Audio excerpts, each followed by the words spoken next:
Monday, 9 June 1985. Be still.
अविवेकाणां विषयेषु अनुपैनि तामनुस्मरत स्वामी हृदयात्मपसर्पतु। ॐ शान्ति शान्ति शान्ति। हरि ओम तत्सत्। O Lord, may I sincerely meditate upon Thy glory, like that ignorant man thinks constantly about the perishing goods of the world, and may that strong love for You never cease from my heart. Let us meditate on this theme. Peace, peace, peace unto us all.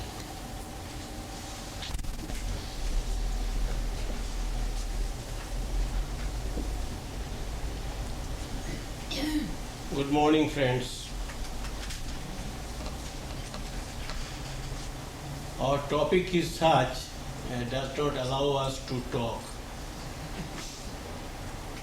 Be still, be calm, be quiet, be composed, be serene, be whole, be not divided. On that topic, it is better to contemplate on some sublime theme or idea that can bring harmony and peace within ourselves.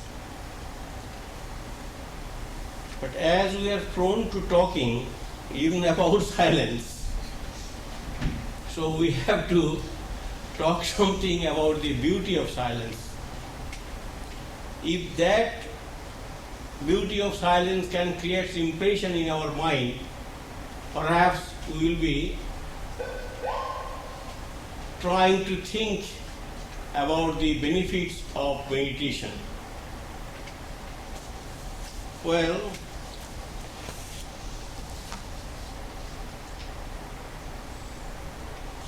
Upanishad writes that Shantam Upasita. You are to think about your divine self within and without by becoming calm and composed. Undivided mind, distracted mind, restless mind cannot think sincerely, cannot meditate honestly on that grand theme which alone can give us real peace, joy and happiness. So how to bring the wholeness of the mind, how to bring the entire mind, as Christ says, love thy God with all their mind, with all their heart, with their soul. How to bring that sort of attitude, one-pointed attitude, how to collect our distracted and diffused mind. As Ramakrishna says, that mind like a mustard seed had been scattered. Very difficult to collect mustard seeds, very difficult. It painstaking job. How the diffused mind, distracted mind, restless mind can be collected so that it can be focused to that great spiritual idealism within ourselves. There is a beautiful verse in Shankaracharya's writings. It says that one young teacher was surrounded by old disciples, and teacher was not at all speaking. And naturally the students who gathered around him wanted teacher to give a discourse. But teacher was always silent. So they were very much embarrassed. And they could not resist the temptation, what sort of teacher he is. He cannot articulate, he cannot speak, he cannot give a discourse. He is silent. When teacher came to know about the impatience of his listeners or students, and he told them, well, Brahman or that Godhead or that supreme beatitude or that God is really silence. Silence is his name. If we are able to make our mind real silence, then we can feel his presence within us. So meditation or spiritual austerities are to be practiced in order to create that harmony, that peace, that contemplative attitude in our mind. When mind has been organized in that way, that mind is able to receive the grace of God in the form of peace or wisdom or strength. It happens every day in our experiences. We all sleep. And after enjoying beautiful deep sleep, we all come to this waking world with refreshed energy. That shows that when our mind is completely forgotten, when senses are not demanding its attention, our attention, when we are completely forgetful about ourselves, we are completely resting. And that supreme rest, that deep sleep, that profound ecstatic mood in one sense, gives you rejuvenation. Your battery is recharged, shattered nerves are soothed, you are rested well. This is done indirectly, without our knowledge, but we are touching that same ground of silence. So silence gives us strength. Silence gives us enlightenment. Silence gives us joy. Silence gives us healing touch.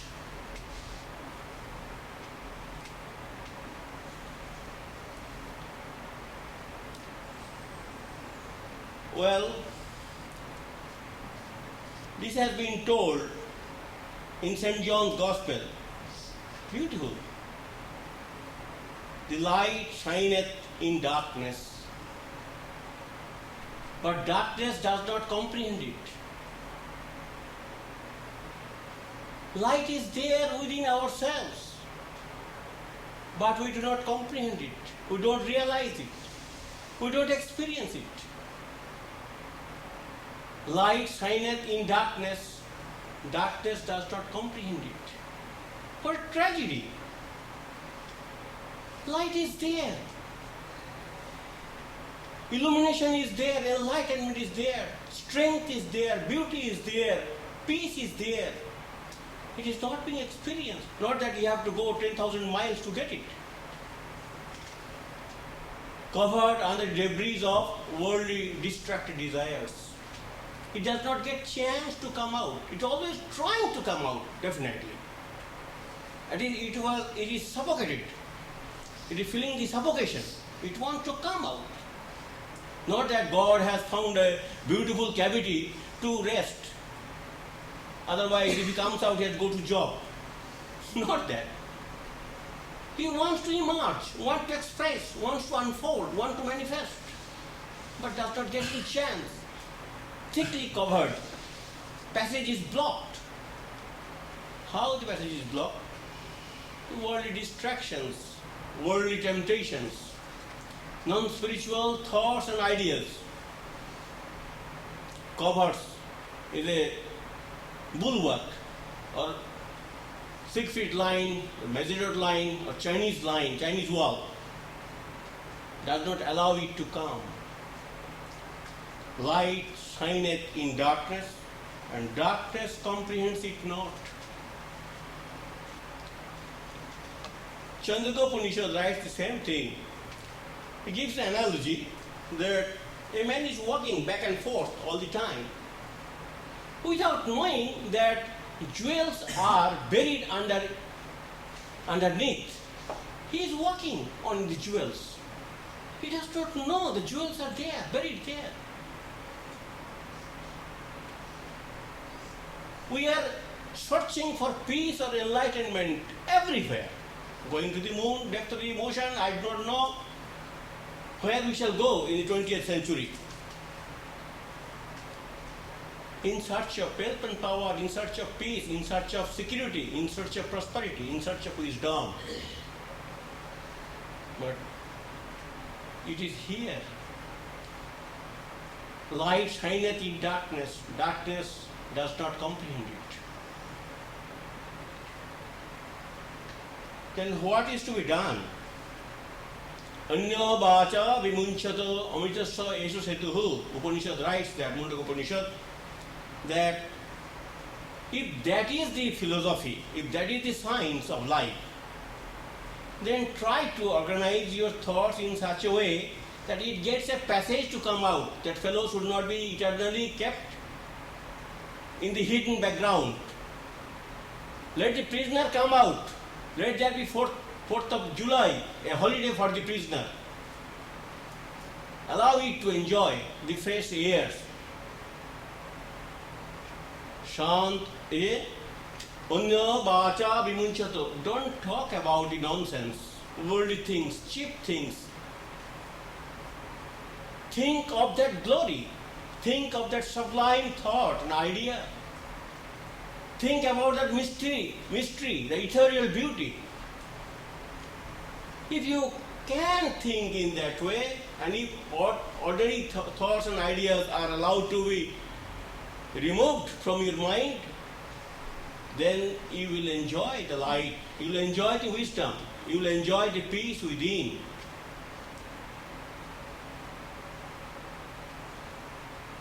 Christ says the same word. Give up vain words. You shall have to account for every idle word. What is account for? Is Reagan is coming to demand expansion why you are talking nonsense all the time? Your own restless mind will give you trouble because you are landing yourself into trouble by engaging your mind continuously in talking nonsense, rubbish things, non-essential things. So you are hooked by your own mind. You are punished by your own mind. Your good tendencies are not allowed to emerge. They are not nurtured. They are not cultivated. They are not allowed to grow. They are not allowed to nourish. So they are languished. They are ill-fed. They are unnourished. And they are starving. And you have lionized. You have fattened. And you have extolled the beauty of your lower self, and lower self is giving you 100,000s of pains and aches. No reckoning is required. You yourself can find out how you are caught in your own net. So Christ says, give up vain words. You shall have to account for every idle word. Every idle word, non-essential word, non-divine word, distracting words will take a huge toll on our healthy mind.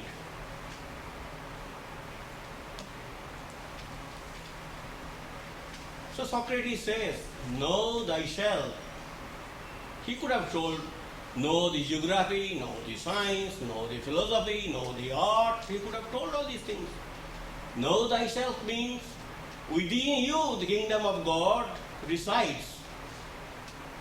Try to have an experience of that immediate goodness lying buried within you. Know thyself. You know that you are psychophysical organism. You know that bundles of flesh and blood. You know that you have got human weaknesses and pitfalls. You know that you have got outgoing tendencies. These are most superficial knowledge of yourself. You do not know the beauty, the mystery, the grandeur, the dignity of your own life, the spiritual essence of your own life. Know thyself. By knowing thyself, by knowing your inner self, your essential self, your higher self, your greater self, your sacred self, your spiritual self, your divine self, you will get everything, my dear friend. You need not go here and there.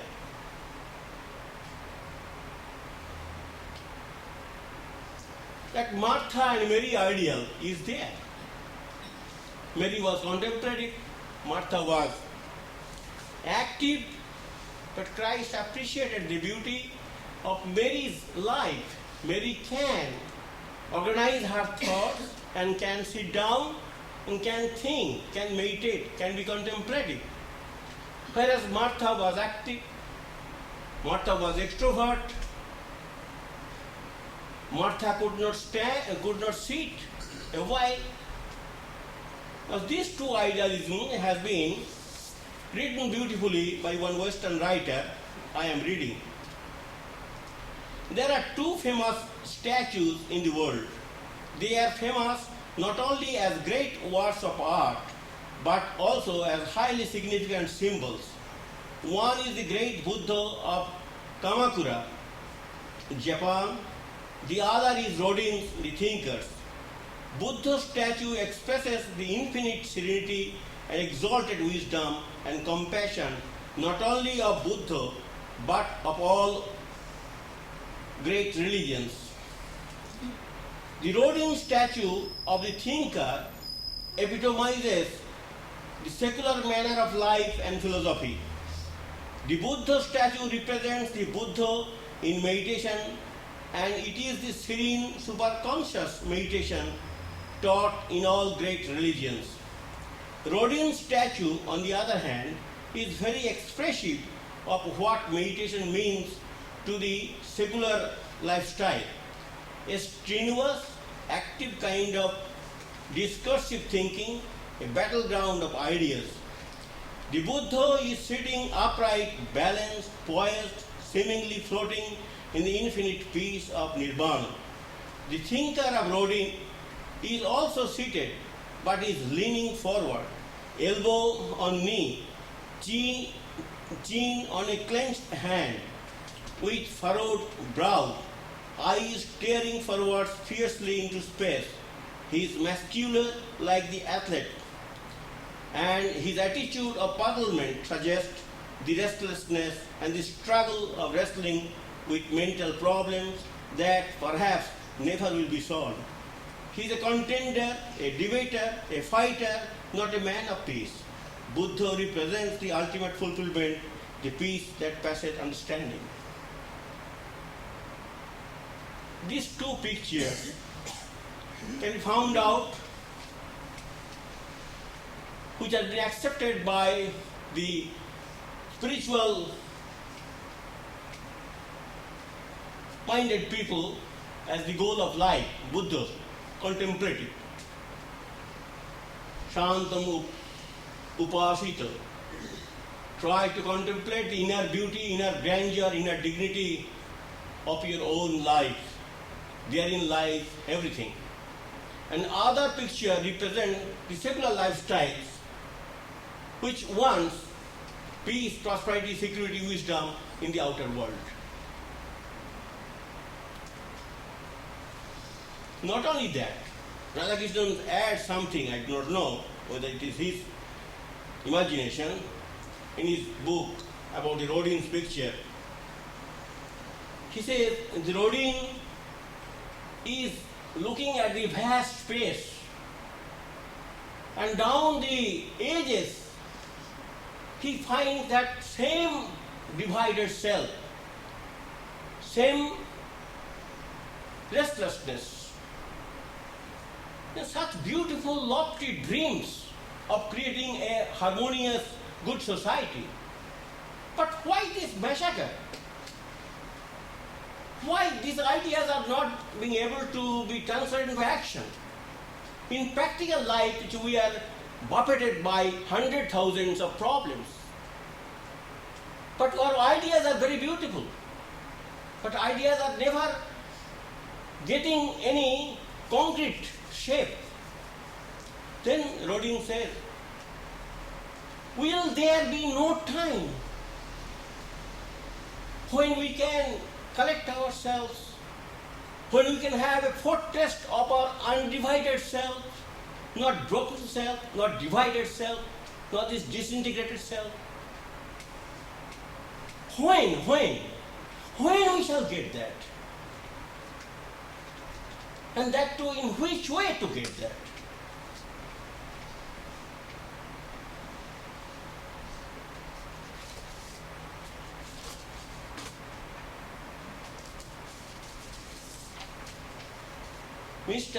Meister Eckhart writes that there must be perfect stillness in the soul before God can whisper His word into it.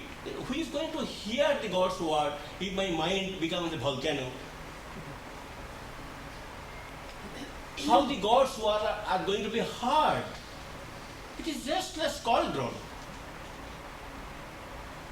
You cannot hear the silent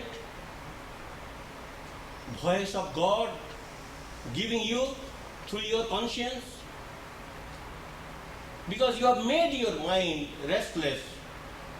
You are not supposed to hear the silent voice of your God sleeping in conscience, articulating through conscience.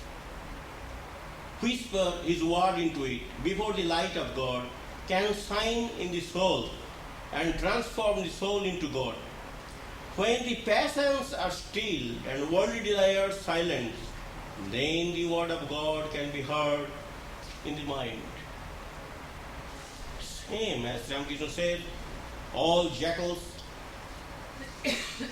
howl in the same way, or calls in the same way. So all great mystics down the ages had articulated the same great spiritual idealism. There is no division, because they are all contemplatives. They dive deep into the depths of their mind, and from that depths they brought the gems of spiritual realization. There cannot be any dichotomy or division or second opinion or differences.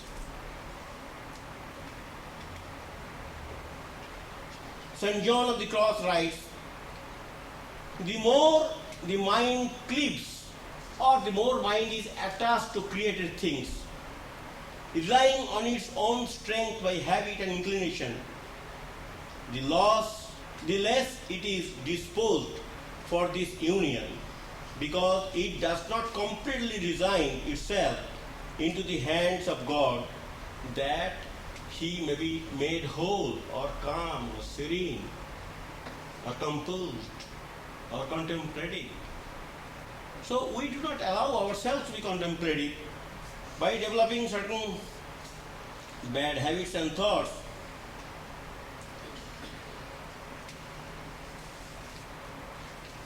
Now, question comes that, are we not making tremendous progress?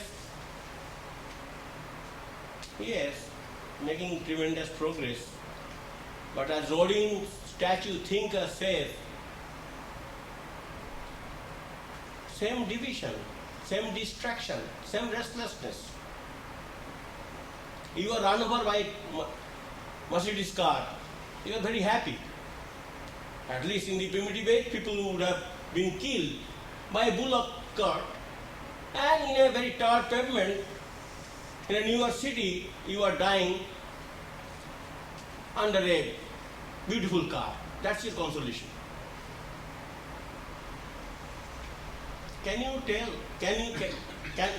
tell that we have made and progress an inch as a human being, as a spiritual being? Have we been able to enjoy our spiritual nature?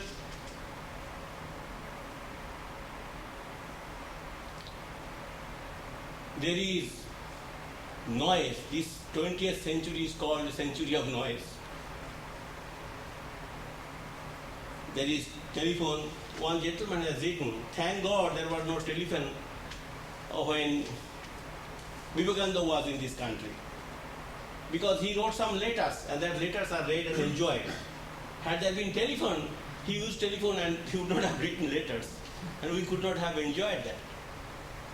Now there is telephone, there is other systems which can give you access to distant country, distant people immediately. Is it a sign of our great prosperity? Have we developed our manhood, our integrity of personal life? Are we enjoying our life as a spiritual being? As St. John of the Cross writes that, so when mind is attached with the ordinary things, how mind will be peaceful? There is no chance of becoming peaceful, because mind is agitated. Mind is occupied by the thoughts of the matter. Matter has got three things. Anyway, so G.K. Chesterton writes that when we have got nothing to talk, we got the opportunity of talking. We have got many gadgets to talk with our distant friends, when we actually cannot talk anything, everything nonsense. What is sense then? If it is nonsense, what is sense? Sense is your own glory, your own glorious self, your own essence, your own divinity. That is this only sense and substance. Other things are nonsense, because it alienates you from that center. It diverts your attention from the center. It makes you forgetful about the center. That's why it is called nonsense. So we are alienated from ourselves, first of all. Silence has been recognized as a profound spiritual truth in all great traditions. So everywhere in great tradition you will find that contemplative life has been extolled, as Mary was praised by Christ for her contemplative life. There was Toilanga Swami in Benares when Ramakrishna visited Benares. He was not in the habit of speaking anything, but he was a great spiritual personality, and Sri Ramakrishna went to pay his respect to him. And Sri Ramakrishna was talking, what is your idea about God? He says, one. He did not talk like that. And God is one or many? He says, yes, many to the fools and one to the realized souls. He just kept one like that. And Sri Ramakrishna presented his snuff box. Continue. Snuff, and Sri Ramakrishna took leave. Pahuri Baba is another great saint who was not talking anything. Pahuri Baba means such a one who lives in air. That means such a he does not take good food. Like well, women will be spared if such husbands are found in every household. No. So Vivekananda was very much enamored of his character, and Vivekananda wanted to be taught by him. But unfortunately there was no such communication between the teacher and the would-be students. But he was always maintaining silence. You know what silence? By maintaining silence, it's not a blankness, it's not a voidness, it's not emptiness. And by controlling your silence does not mean that one should control one's tongue only. One has to control one's mind, one's ego, one's impulses. That is the real merit of observing silence. Otherwise, there may be some dumb people, they would have been illumined souls because they cannot articulate and their energies are conserved. That is not the case. So Gita writes that those who are controlling their senses and thinking about the object with their mind, they're hypocrites. That means we can be so-called men of silence, not talking about. But our mind is dwelling on those sordid things, as a result of which mind is polluted and corrupted and vitiated. So that is not good. They are called hypocrite, those who are controlling their senses. At the same time, they are not trying to control their mind. So when we are able to control our mind, when we are able to make ourselves detached from the objective world, when we are able to contemplate on the supreme beatitude buried within ourselves, only that point our silence becomes satisfactory. It gives us real pleasure and happiness. That's why Patanjali Yoga Sutra writes that Chitta Vitti Nirodha iti yoga. That means the waves of the mind, the constant urge to think, urge to articulate, has to be controlled. When these waves of the minds are controlled, then the native unvarnished purity of the mind becomes available to us to enjoy. We are able to enjoy that native purity of the mind because mind is not obstructed by the lower cause. Mind is serene, calm and quiet and pure. Well, Ramakrishna gives the example that there are somebody, two friends have gone into the mango orchard. One is plucking mangoes and enjoying, and another is busy in counting the leaves. Now, Ramakrishna says that if you try to engage your mind into the outer world, and if you take stock of the outer things, and if you keep your mind preoccupied with those thoughts, then you are certainly not enjoying the mangoes. But the other friend has enjoyed the mangoes and is fulfilled. He is not interested in counting the leaves. So we leaf counters are wasting our energy in the outer world, expecting happiness and peace and security there, but it cannot be found out there.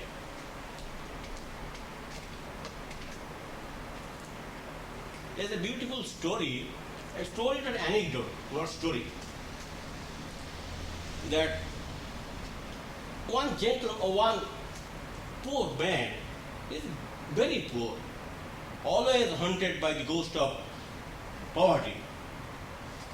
So in winter he had to go for a walk, and he saw beautiful lotus in winter season, which is very rare. Fortunately he got it.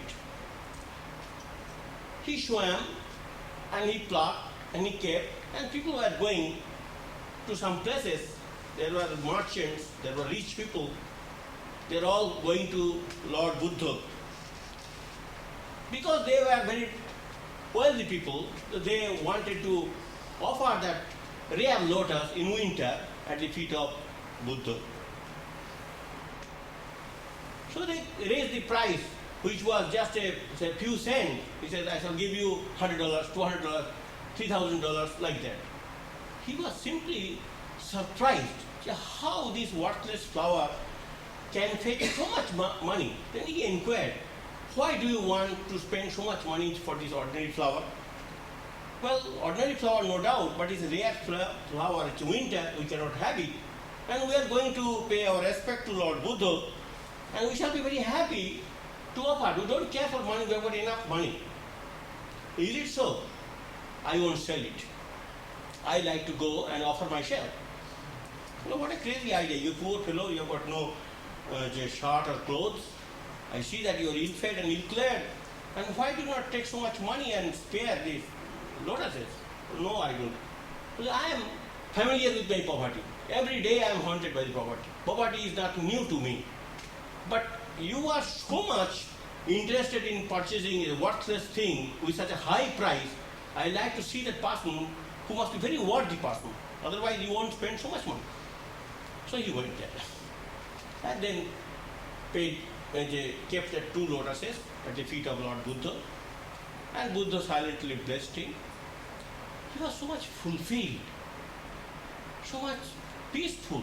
He forgot the agonies and worries of his own family, the crying necessity of the children and wife. He was fulfilled because he touched the lotus feet of Buddha. He received the silent benediction of Buddha. He offered his earnest prayer at the feet of Buddha. He resisted the temptation of acquiring money by selling these two lotuses. So he was really fulfilled, really happy, really peaceful. So when he came back, his wife naturally began to shout for the foodstuff, for the rice and all that. He kept quiet. Naturally, wife had to scold him as usual because she was not getting any provisions to cater the needs of the hungry children. But this man was not at all retaliating or taking revenge or arguing with her as he used to do always. And after some time, his wife was surprised to see his profound silence. So what has happened to you? Are you keeping well? So, yes, I am keeping well. So what's the matter? I am scolding you right and left and you don't argue with me. What has happened to you? Then he told naturally the whole story. And, oh, is it so? I also like to go and pay my visit to that great person who has given you so much peace, so much understanding, so much patience, so much forbearance. I also like to have that benediction. So those who are men of exalted character, illumined character, like Buddha, like Ramakrishna, like Krishna, like Christ, when we go to them, not that they are not available now, they are also available now. We should not think that they are dead. God cannot die. If we earnestly seek that consolation and peace from within ourselves by controlling our temptations, by organizing our thoughts, by earnestly demanding that solace, then naturally God reveals Himself and we are able to enjoy. Or even Jacob Bohm and others, they never read any books. Ramakrishna hardly could write his signature and of course he could write something little. But where from they got so much wisdom? If you read that Gospel, then you will find that in the first chapter itself you will find that M is paying visit to Dakshineshwar, and then he saw the door is closed. As he was trained in modern education, so he was not daring to knock the door. He was asking that maid, Brinde, that holy man is there? Well, yes, holy man is there, go. Then he said, he learned many things. Swami Krishna was always bringing spiritual gems from the depth of his soul. He was fully satisfied. And when he was coming out, then he thought, this man, he must be a very learned man. He must have acquired many degrees and PhDs from many universities. Otherwise, how it is possible for him to speak incessantly about the divine knowledge? He asked the Brinde, that maid servant, he has read many books, do you think? No. Goddess Saraswati resides on his lips. He has not read any book. Because he has read one book, of course, definitely. Book within. We read book without. Book within is million times more important than the books without. Because all books without, outer books are written from the knowledge coming from inside. Actually, knowledge is inside.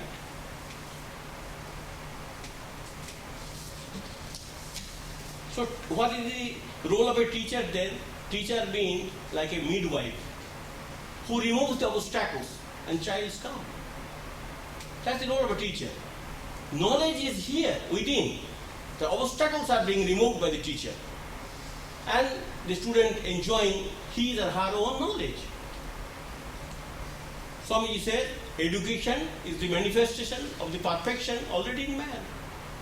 Perfection already in man, that perfection is coming out because the obstacles have been removed by the teachers. Your own knowledge you are enjoying. It has not been imparted by teacher. Teacher cannot impart anything. It's your native knowledge, your patrimony. So self-control has to be practiced in order to enjoy the beatitude of our own life. You know that Sri Ramakrishna used to say that meditate in your own mind in one corner or in the forest. Sri Ramakrishna used to tell us all the time that at least take leave from this mad world. Sometimes you go to a solitary place or some holy place where you can think of God or you can learn about God. Be away from this crowd, from the distracted world. And if you are able to develop that sort of habit coming out of that crowd, then you will be able to enjoy the benefits of your own silence. Nature has to be trained in a different way. So Ramakrishna was very much vocal about the necessity of coming out from the crowded streets or families to a solitary place. Solitariness, silence, loneliness, peaceful atmosphere, peaceful spiritual environment certainly will help us to enjoy the glory and dignity of our own greater self lying buried within us. You know that there is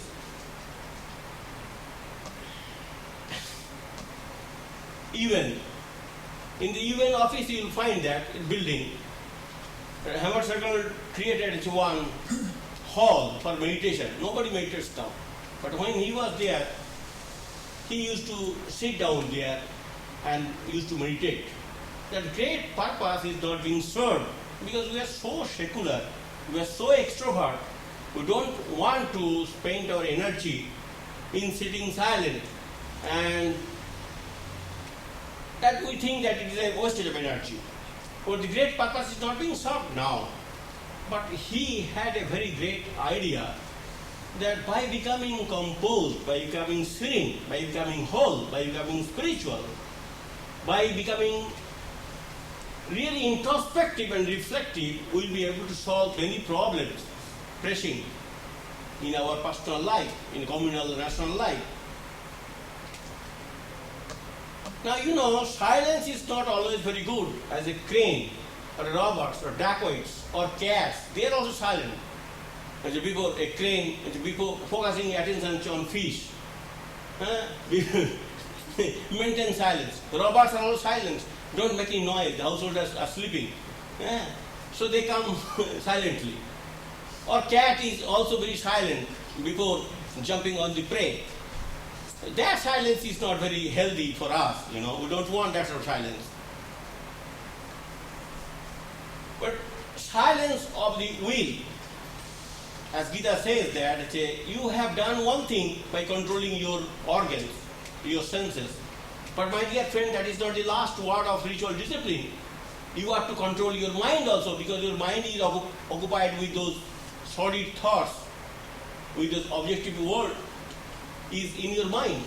So how to detach yourself from the objective world by controlling your mind, that's the most another milestone in spiritual life. Then he says that, well, control your ego too.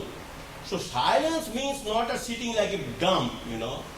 Silence means that you are organizing your thought, you are controlling your emotions, you are trying to create a harmony within yourself, and that attitude of the mind, when focused on God, then you are likely to get certain spiritual experiences within yourself, which will give you the certitude of its presence within yourself. So destructive silence like crane or cat is not wanted, but creative silence of the artist, of the poets, or the philosophers, or even ordinary workers also. They contemplate, they think well. Michelangelo used to think 2-3 days silently before starting any project. So deep thinking helps us to work systematically. Then healing silence. In hospital you go there, don't make any noise. Why? Because the patients are there, they are not able to stand the strain of the noise. Be calm and quiet. By remaining calm and quiet, we are helping the patients to be healed.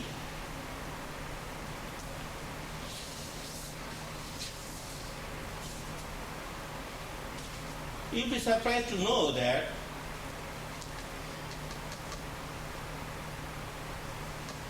Mahatma Gandhi used to keep 3 pictures of monkeys, 3 monkeys. One monkey has closed 2 ears, one monkey closed his mouth, and one is 2 eyes. That means, Bhadrang Karnevi Shinvama Devaha.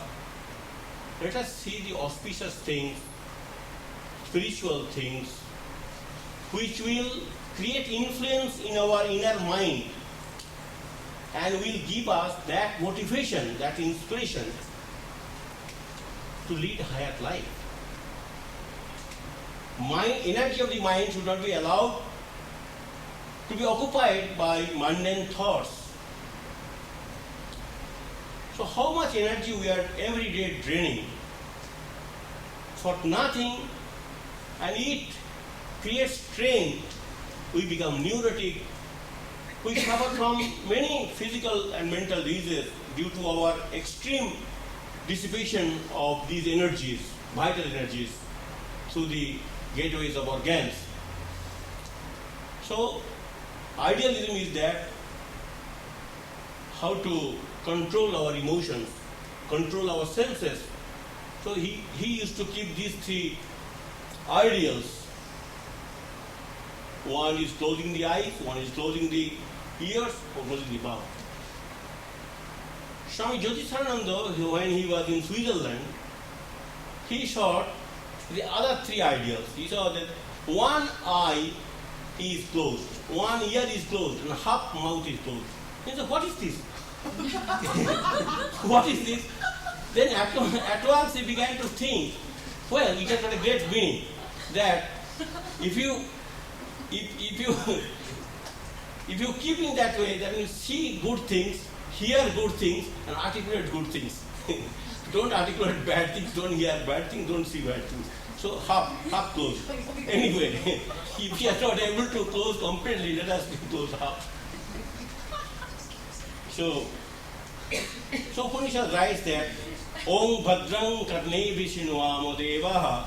O Lord, give us that sort of motivation, that sort of energy, or that sort of spiritual disposition, so that we can think of higher things and not lower things. So Mahatma Gandhi was very much busy in the world, but he used to maintain silence every week, one day. Because silence is golden and speech is silver, so he had no business with silver, and golden is more valuable than silver. He was so meticulous, so thorough, and so tenacious to maintain that discipline that wherever he had gone, even while conference in Great Britain and other places, his day of silence cannot be abandoned. He said, no, I cannot abandon. As I cannot abandon my food, I cannot neglect my food. I have to take rest and food.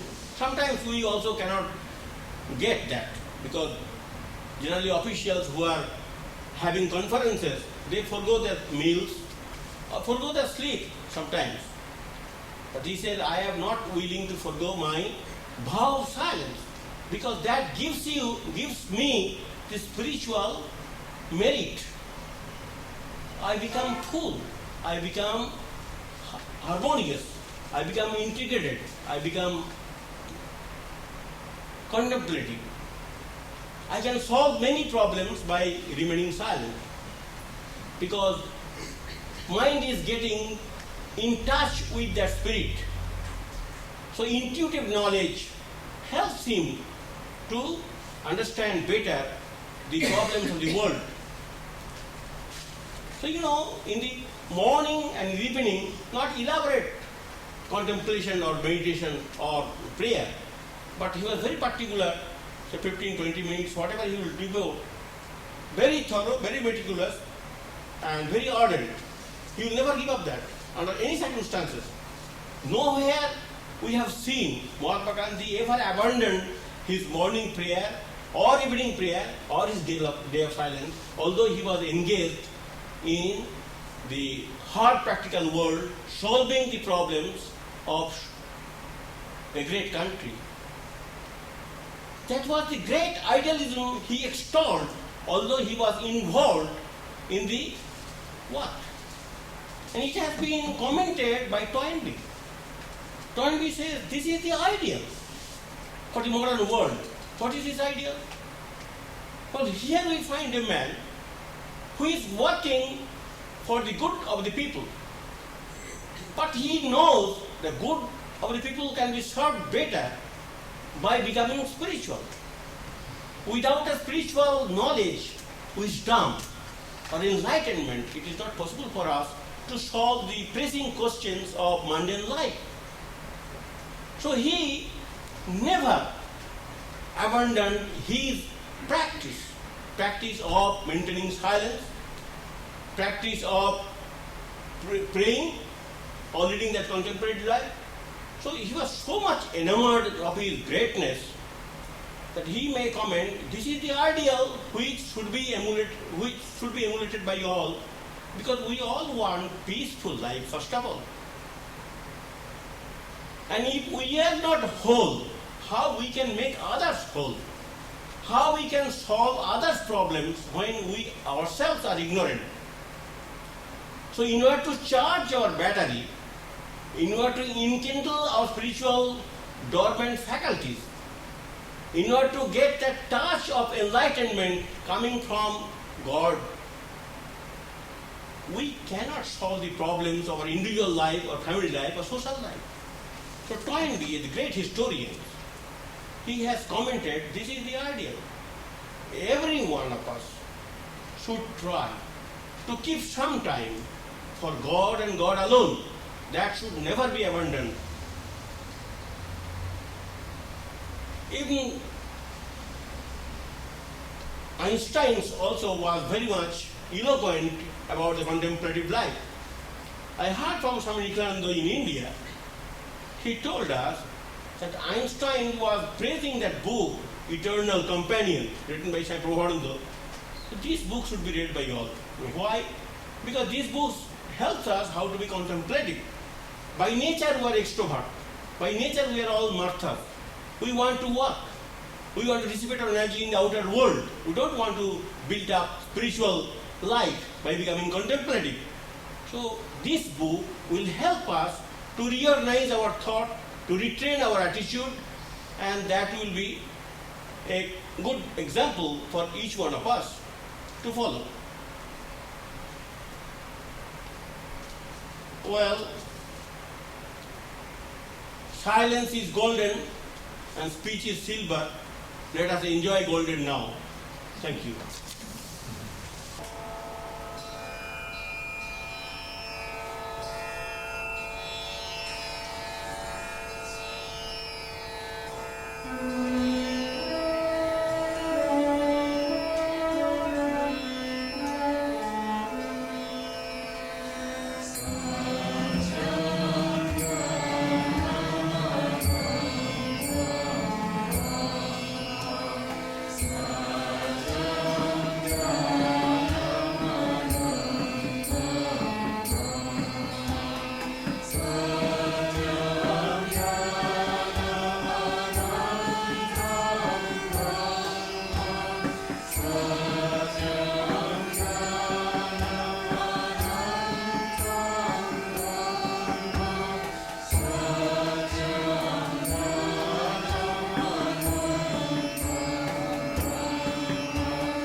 just 2 Sundays more, then we'll have summer recess. And we'll be opening after labor holiday in September.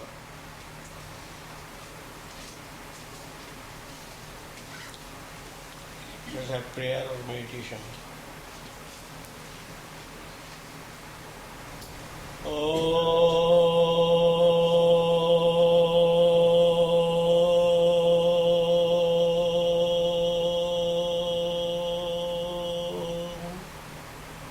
Asata ma satgamaya tamasho ma jyotirgamaya mrityormayamitangamaya avirmayedhi rudra jakte dashnang mukham tena mam pahi nityam om shanti shanti shanti harihi om tatsat. May he who is the Father in heaven of the Christians, Holy One of the Jews, Allah of the Mohammedans, Buddha of the Buddhists, Tao of the Chinese, Aurabhadra of the Zoroastrians, and Brahman of the Hindus, lead us from the unreal to the real, from darkness to light, from disease and death to immortality. May your loving being manifest himself unto us. May your loving being manifest himself unto us. May your loving being manifest himself unto us and grant us abiding understanding and all-consuming divine love.